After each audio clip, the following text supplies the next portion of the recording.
Hi అండి. ఈరోజు మనం ఆర్థమెటిక్ ఆపరేషన్స్ చెప్పుకుందాం. ఇవి కూడా కాంపిటేటివ్ ఎగ్జామ్లో నార్మల్గా అడుగుతూ ఉంటాడు. వాటిలోని కొన్ని ఎగ్జాంపుల్స్ తీసుకోవడం చెప్తున్నాను. ఇక ఫస్ట్ వన్ ఇచ్చేసి వాట్ ఈస్ 25% ఆఫ్ 200 అని ఇచ్చాడండి. అంటే ఇదివరకు నేను ఆల్రెడీ పర్సంటేజ్లలో చెప్పాను. 1% ఈక్వల్స్ టు 1/100 లాగా తీసుకుంటాం. అంటే 25% అని అనుకోండి. 25/100 అంటే 25 1s 25 4s 1/4 అంటే 25% అంటే 1/4. అదే 50% అన్నాడు అనుకోండి. 50/100 అంటే 1/2. ఇలా మనకి 75%కి కానీ 100%కి కానీ వీటికి డైరెక్ట్గా మనకి వాల్యూస్ అనేవి ఐడెంటిఫై చేసేటట్లయితే ఇప్పుడు 25% అంటే మనం ఇదంతా క్యాలిక్యులేట్ చేసుకోకుండా మనకు ఆల్రెడీ తెలిసి ఉండాలన్నమాట. ఇవన్నీ మన మైండ్లోనే క్యాలిక్యులేట్ చేస్తాం. ఎందుకంటే కాంపిటేటివ్ ఎగ్జామ్లో మనకి టైం అనేది చాలా తక్కువగా ఉంటుంది కాబట్టి. సో 25% అంటే ఇప్పుడు ఏంటి 1/4 ఇంటూ 200 ఇచ్చాడు. అంటే 4 ఎంత క్యాన్సిల్ అవుతుంది. సో ఆన్సర్ ఇస్ మనం డైరెక్ట్గా చేసేయచ్చు. 200/4 వేసుకొని చేసేసామనుకోండి. 4 5s 50.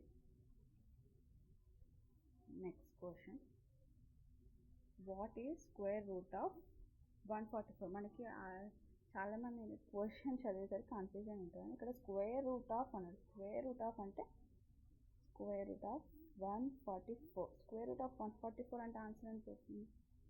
12 స్క్వేర్ కదా. సో రూట్ అనేది డైరెక్ట్గా 12 హోల్ స్క్వేర్ చేసామనుకోండి. ఇలా స్క్వేర్కి రూట్కి క్యాన్సిల్ అయిపోయి అప్పుడు 12 వస్తుంది. 144ని మనం 12 స్క్వేర్గా రాసుకోవచ్చు. సో 12 స్క్వేర్ రాసుకున్నప్పుడు స్క్వేర్కి రూట్కి క్యాన్సిల్ అయిపోయి ఆన్సర్ ఇస్ 12 వస్తుంది.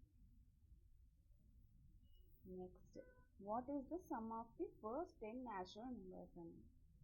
ఈ క్వశ్చన్లో ఇలాంటి 10 అని ఇచ్చినా 50 ఇచ్చినా 40 ఇచ్చినా ఏది ఇచ్చినా కానీ మనకి క్వశ్చన్లో what is the sum of the first 10 natural numbers అని వీడన్నారు. కాకపోతే ఎక్కడి నుంచి ఎక్కడి వరకు అన్నా అడగని. సమ్ అన్నది అనుకోండి. ఇది ఫార్ములా. మనకి ఈ ఫార్ములా ఒకటే గుర్తుంచుకోవాలి. ఇక్కడ n అంటే ఇక్కడ n ఈజ్ ఈక్వల్స్ టు మనకి 10. అంటే 10 ఇచ్చాడు కాబట్టి 10. ఒకవేళ 20 ఇచ్చాడు అనుకోండి 20 రాస్తాం. ఇప్పుడు some is equals to 10 into 10 plus 1 divided by 2 అంటే ఎంత వస్తుంది? 10 ఇంటూ 11/2. 2 5s ఆన్సర్ ఎంత? 55. Therefore some is equals to 55. ఇలా చేస్తాం. Next what is the product of 7 and 8. Product ఉన్నదండి. ప్రొడక్ట్ అంటే మల్టిప్లికేషన్, ఏం లేదు, సింపుల్. 7 into 8 ఎంత? మీరే చేయండి. Thank you.